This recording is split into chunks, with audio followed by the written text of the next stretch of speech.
Unfortunately for some students, physical and mental disabilities make it increasingly difficult to find acceptance. Bullies exploit these differences and turn their peers into targets rather than equals. However, advocates against bullying are coming forward, educating the public and sharing what it is like to live with the challenge.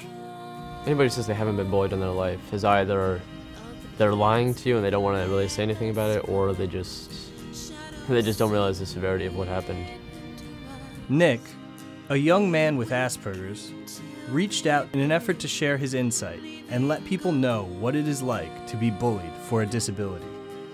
I have been bullied for about 5 years now, and because I'm different than other people, they sort of target that, especially in the previous years that I've experienced it. I have a condition called Asperger syndrome, and even though it's very, very mild, and people usually don't see it, people that I've known for years, they had no idea. And Asperger syndrome is basically, I have trouble socializing with people, you know, eye contact, stuff like that, where I can't read like body language sometimes. Things are very unclear to me. When I tell them it's a social disorder, they think it's like a speech where, you know, I can't pronounce words and stuff. And it really shows that people don't exactly understand.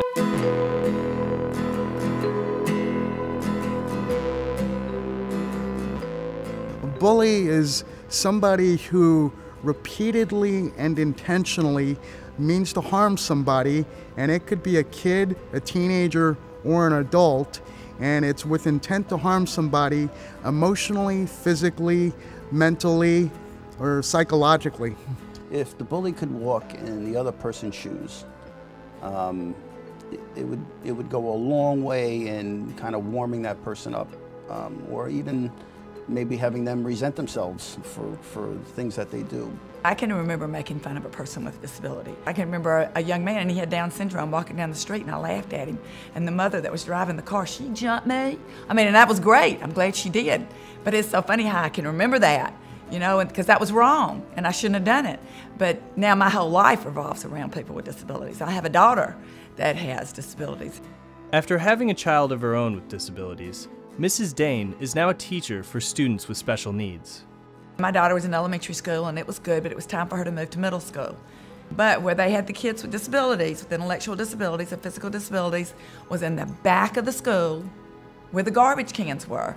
My daughter's going to middle school now. It's time things changed. I'm not going to allow my daughter to go back there. And one of the things was, when the principal said to me, was, people are going to make fun of your daughter. They're going to laugh at her. And I said, well, you know what? She's got to learn to live with that.